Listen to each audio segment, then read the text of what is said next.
এখানে এত ভিড় কেন রে ভাই? নায়ক আসলে গরিবদের সাহায্য করে তো। মেয়েদের চাকরি দেওয়া, বুড়োদের পেনশনের ব্যবস্থা করা, শীতকালে কম্বল দেওয়া, বর্ষাকালে ছাতা দেওয়া। ছি ছি, এসব বাজে কাজ কেউ করে নাকি? হ্যাঁ, এসব করে বলেই তো এরা এসেছে। জগৎপতি দাদা, হ্যাঁ, আয়, আয়, আয়। খুব ভালো কাজ করেছো। হ্যাঁ, সবই ভগবানের দয়ার। হ্যাঁ হ্যাঁ হ্যাঁ, আপনারও। হ্যাঁ, এত ভিড় যখন ভাষণ তো দিতেই হবে, দু তিনটে ডায়লগ মেরেই দিই। এসবের আবার কি দরকার আছে আরে সাহেব? চুপ কর। আরে ব্রাদার্স, হেল্প মি। আরে দাদা, চিন্তা করছেন কেন? কাঁধে উঠে পড়ুন। এই যে গ্রামবাসীরা, এই পুলিশওয়ালা, তোমরাও শোনো। তোমরা দেখেছিস আবার ইউনিফর্ম কিসব পরে পাগলামি আছো করছে বলে এসে? কি যাকে খুশি তাকে অ্যারেস্ট করবে? আমাদের মতো লোকেরা জেলের ভিতরে বসে কি এবিসিডি পড়বে? এখন আমি একটা ফিল্ম বানাচ্ছি, the great Danny entertainment production number 1। বাহ বাহ বাহ, এটা কি দারুণ ভালো, ব্যাপার, নাম কি সব ভালো। কিছু বলে কে দিলেন। জানে, এক্ষুনি হয়ে যেতে পারে। দাদা বলে কথা। নায়ক, শোনো রঙ্গিনী, আমি ডিএসপির সাথে কথা বলে নিয়েছি। তোমার এনকোয়ারিতে একটু টাইম লাগবে।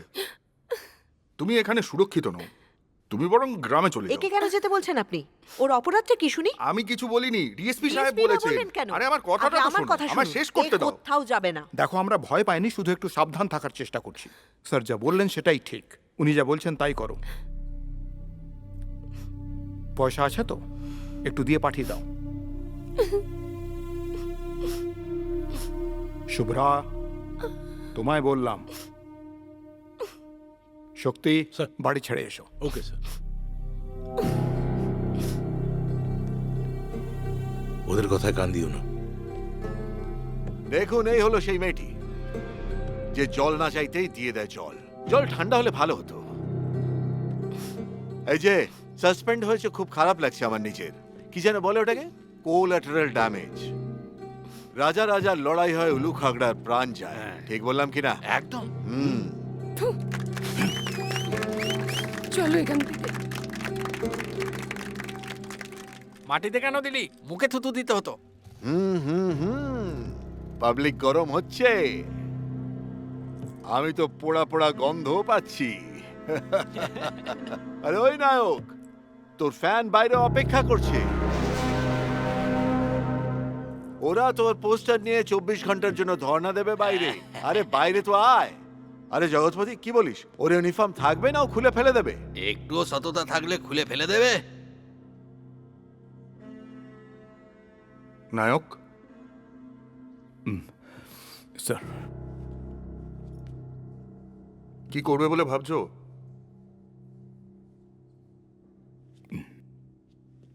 গ্রাম শুধু 1 কিলোমিটারের, তারপর তো শুধুই জঙ্গল। পয়েন্ট ব্ল্যাঙ্কে গুলি করে যদি লাশ ফেলে দিই, সেটা খুঁজতে 10 দিন লেগে যাবে স্যার।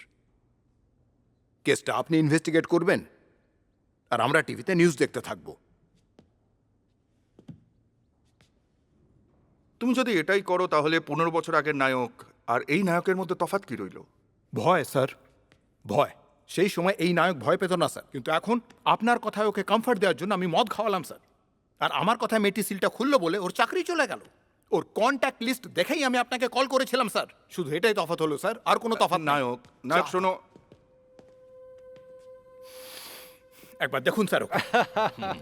দেখুন ও বাইরে কি করছে, আমাদের ডিপার্টমেন্টকে নিয়ে ছেলে খেলা করছে। নায়ক। না, এর মতো লোকের জন্য না স্যার। রুলস রেগুলেশনস, মান সম্মান, আইন মর্যাদা, এগুলো কোনো ব্যাপারই নয় স্যার। এদেরকে দেখা মাত্রই গুলি করা উচিত, নয়তো আইন সম্মতভাবে মেরে রাস্তা দিয়ে হিঁচড়ে নিয়ে যাওয়া উচিত। এর মতো ক্রিমিনালসদের সাথে এইটাই করা উচিত। মৃত্যু, মৃত্যু আর মৃত্যু।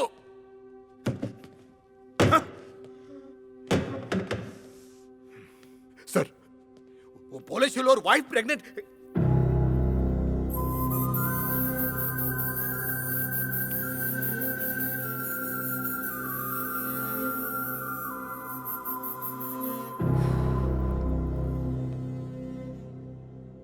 Sorry sir, I am sorry. আমার ওয়াইফকে বাড়ি অবধি ছাড়ার টাইম দেবেন নাকি এখনই অ্যারেস্ট করুন? নায়ক, তুমি ওকে নিয়ে বাড়ি যাও, আমি আসছি। তুমি যাও প্লিজ। ঠিক আছে স্যার।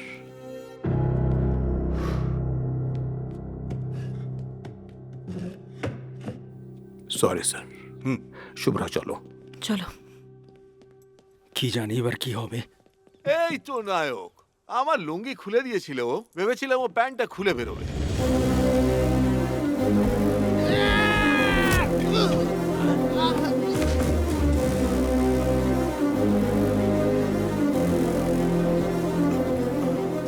ওকে মরতে দাও নায়ক, মারতে দাও ওদের। দাঁড়িয়ে দেখছিস কি, মার বেটাদের।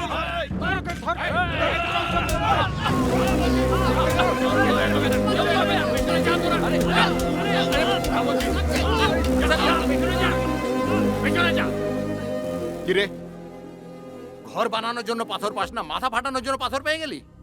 তুই জেলের ভেতরে থাকলে তোর মেয়েকে কে পড়াবে, তোর বাড়িটাকে সামলাবে? হ্যাঁ, আমি সাসপেন্ড হয়ে গেছি, এটাই যথেষ্ট। যা, আর কারুর অ্যারেস্ট হওয়ার দরকার নেই, যা।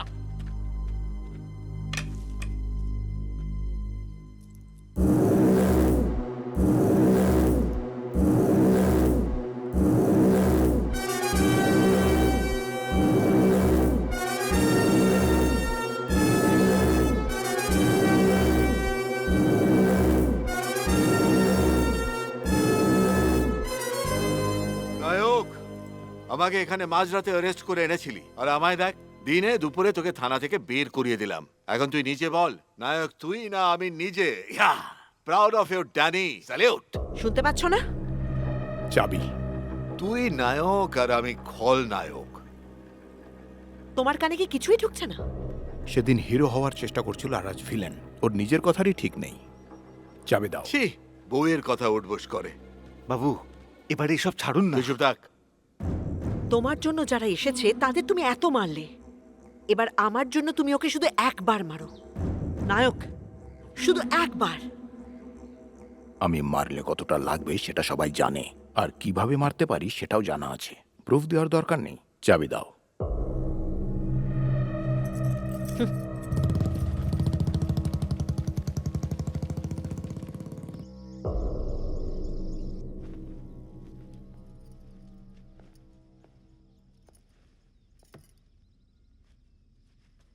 এক সপ্তাহ অবধি রিমান্ডে থাকতে হতে পারে। শুধু তুমি ড্যানি বা নাগরাজের সাথে কোনো ঝামেলায় জড়াবে না। কানে যাচ্ছে তো? বাইরে গোবিন্দবাবু তোমার জন্য ওয়েট করছেন, কফিটা খেয়ে এসো।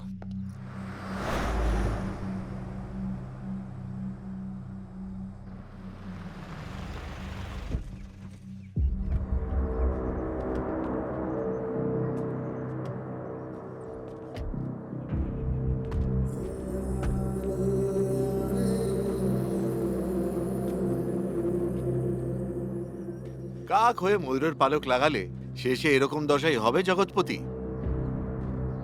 নায়কের অ্যারেস্ট হচ্ছে, আমি ভেবেছিলাম ভিড় ভাড়াক্কা হবে, চিৎকার চেঁচামেচি হবে, কত কিছু হবে, কিন্তু কিছুই হলো না। কারেক্ট স্যার, যতটা শুনেছিলাম ততটা ভয়ঙ্কর নয় দেখছি। নায়ক, চলো।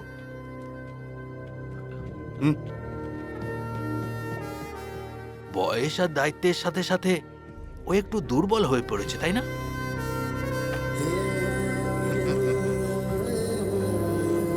নমস্কার দিদি।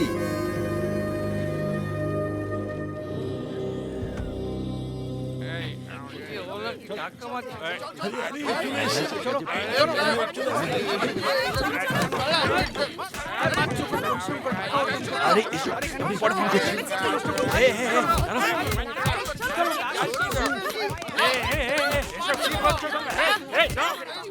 ওরা বসে মদ খাচ্ছিল আর তোমরা এসে মারছো ওদের? হ্যাঁ হ্যাঁ, বলে হারি, স্বামীদের খেতে তো দাও না, সম্মানও করো না। আজকালকার বউরা সব, অন্তত তুই তো কর। প্রণাম সুখে থাকো। বলো। এই মেয়েটির স্বামী 2 দিন হতে চললো, এখনো বাড়ি ফেরেনি। তাহলে পুলিশ স্টেশনে গিয়ে কমপ্লেন করো, এখানে কেন এসেছো? এর স্বামী এখানেই আছে। আজকাল ভবিষ্যৎবাণীও শুরু করে দিয়েছো? হ্যাঁ হ্যাঁ, ঠিক আছে, যাও গিয়ে দেখে নাও, যাও। বললেন আপনি আরো মারলো আমাকে। সবসময় লজিক দিয়ে কথা বললে হয় না। কেউ মদ খেয়ে মরে গেলে আমার উপর কেস করে দেবে। যেতে দে ওদেরকে। ওই ড্যানির ভিডিও থেকে ও আমাদের হাতের তালির আওয়াজে বেশি ভয় পেয়ে গেছে। আরে জগৎপতি, কি হচ্ছে এখানে? ফ্রিতে মদ বিলোচ্ছিস নাকি? এত ভিড় ভাড়াক্কা কেন ভাই? দরকার পড়লে অন্য গ্রাম থেকে লোক নিয়ে আসবো, আমি কিন্তু এটা করতে পারি। কি বলছোটা কি তুমি? নায়কের বউ বলে আমাকে দুর্বল ভাবিস না কিন্তু। নায়কের থেকে ডবল আমি। বেশি কথা বললে না চামড়া গুটিয়ে দেবো। কি রে জগৎপতি, পুলিশ তো সব জায়গায় টোল ট্যাক্স নেয়, এর বলাতে তো কোনো ট্যাক্সই নেই। স্যার ওর নাম শুভ্রা, নামের সাথে কোনো মিল নেই। আর কি বলবো, খুবই ডেঞ্জারাস মহিলা। সেটা তো দেখতেই পাচ্ছি।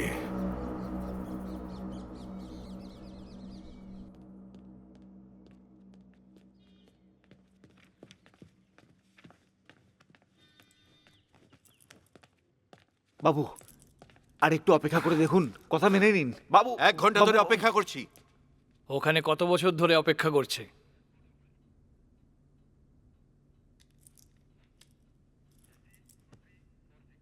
হেড কনস্টেবল সুদর্শন বাবু, রেজিস্টারটা দেবেন?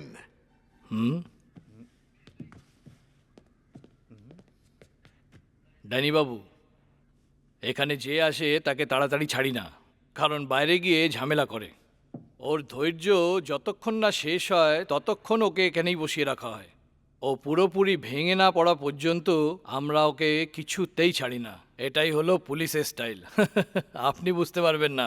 রেজিস্টার দাও।